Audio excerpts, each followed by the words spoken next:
ಎಲ್ಲರಿಗೂ ನಮಸ್ಕಾರಗಳು. ಕನ್ನಡ ರಾಜ್ಯೋತ್ಸವದ ಭಾಷಣ. ಎಲ್ಲರಿಗೂ ಶುಭೋದಯ ಹಾಗೂ ಕನ್ನಡ ರಾಜ್ಯೋತ್ಸವದ ಶುಭಾಶಯಗಳು. ಕನ್ನಡ ರಾಜ್ಯೋತ್ಸವ ಇದು ಕನ್ನಡಿಗರ ಹೆಮ್ಮೆಯ ಹಬ್ಬ. ನವೆಂಬರ್ 1ರಂದು ಕನ್ನಡ ರಾಜ್ಯೋತ್ಸವ ಅಥವಾ ಕನ್ನಡ ದಿನ ಎಂದು ಸಂಭ್ರಮದಿಂದ ಆಚರಣೆ ಮಾಡುತ್ತೇವೆ. ಕನ್ನಡದ ಕುಲಪುರೋಹಿತರಾದ ಆಲೂರು ವೆಂಕಟರಾವ್ ಕರ್ನಾಟಕ ಏಕೀಕರಣ ಚಳವಳಿಯನ್ನು 1905ರಲ್ಲಿ ಪ್ರಾರಂಭಿಸಿದರು. 1956ರ ನವೆಂಬರ್ 1ರಂದು ಮದ್ರಾಸ್, ಮುಂಬೈ, ಹೈದರಾಬಾದ್ ಪ್ರಾಂತ್ಯದ ಕನ್ನಡ ಮಾತನಾಡುವ ಪ್ರದೇಶಗಳು ವಿಲೀನಗೊಂಡು ಮೈಸೂರು ರಾಜ್ಯ ಉದಯವಾಯಿತು.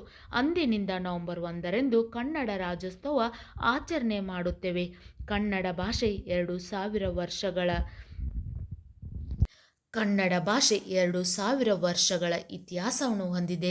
ಕನ್ನಡ ರಾಜ್ಯೋತ್ಸವದ ಒಂದು ಚಿಕ್ಕ ಭಾಷಣ ನಿಮಗೂ ಕೂಡ ಇಷ್ಟ ಆಗಿದ್ದಲ್ಲಿ ವಿಡಿಯೋಕ್ಕೆ ಲೈಕ್ ಮಾಡಿ, ಶೇರ್ ಮಾಡಿ, ಸಬ್ಸ್ಕ್ರೈಬ್ ಮಾಡಿ. ಜೈ ಕನ್ನಡಾಂಬೆ.